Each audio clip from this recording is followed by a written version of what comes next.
One thing that a lot of people need to know, especially if they are in business with partners, is what do I need to know about buying out a business partner? Well, there's a lot of things you might need to know about buying out a business partner.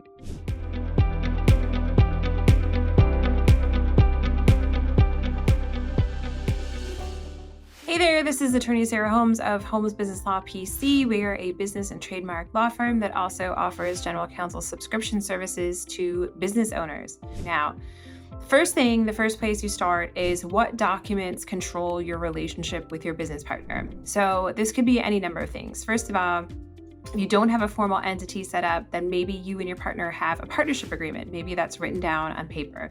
That would be great. And that's the first thing you do is pull that out. If you have a business entity set up, like let's say you have an LLC, a limited liability company, the document that controls your relationship should be an operating agreement. Now, if you went to an online formation service or something like that online, they would have given you an operating agreement back in the day when you opened the business. You really need to pull that out and see what that says, see if it's been signed by all the parties. Now, if you don't have that document, the next thing you have to do is go to the state's default rules regarding what happens among members of an LLC if they can't agree or if they want to get out of the business. Now, if you are shareholders of a corporation with a partner, now the document we're looking for is a shareholder agreement. So in any scenario, number one is go back to the document that governs your relationship with your partner. That is always going to be the number one place where we look to see what you have to do if you want to get out of or buy out a business partner. Now, if you were to end up in a dispute with your partner, let's say, and go to court, that's the first thing that also a judge is going to ask is what document controls this, because they will defer to what you and your partner agreed to at the time you signed the document. So that's why that's critical. All right, absent a document, next you're going to the state default rules. Often those rules are not in favor of any one partner. It may make decisions for the relationship have to be unanimous, which can be very difficult if you want to buy out a partner and you're 50-50. All right, so let's say you got your document or you figure out what rules are going to govern this relationship. What do you do next? Well, now it's time to negotiate. So this is where things can usually go off the rails with a business partner. Oftentimes, the partners can't agree on the conditions of a buyout or how someone can extricate themselves for the business. So number one, the first thing that people obviously fight about and disagree about is money. For example, how much do you have to pay your partner to get out of this business? Now, if you go back to your documents, hopefully you have documents that specify what the formula is for a buyout or how you have agreed to value the business.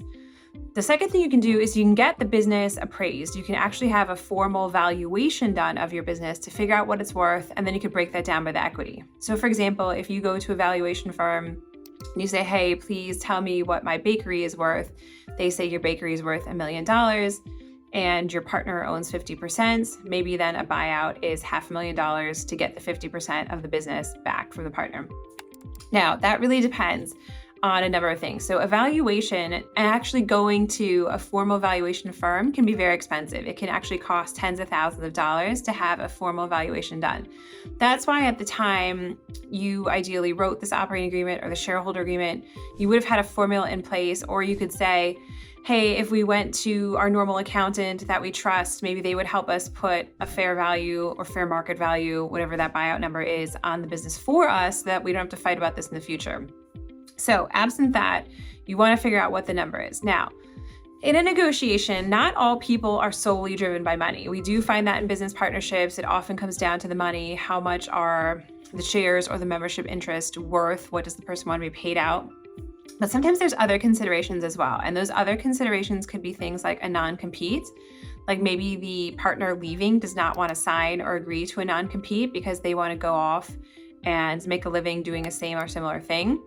In that case, that can be a negotiating chip or a piece of leverage for the other person. Another thing they may want is maybe they want to own some of the intellectual property in the business. They want to be able to use things from the business in a future business. Most of the time, if you're going to have a partner leaving a business, a non-compete and a prohibition on using any IP, any customer lists, any trade secrets is part of that deal. Most business owners would never, ever let a business partner leave without those things, without a non-compete in place and without a prohibition on them using assets of that business against the business in the future. So technically, when you buy someone out of the business, you are also paying them to not do those things.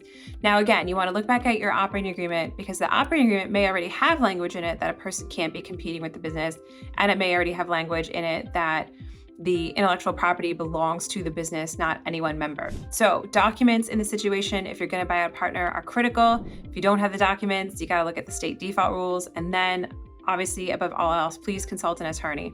So if you have questions about a business partner buyout, feel free to reach out to our office. Our number is 215-482-0285. Thanks.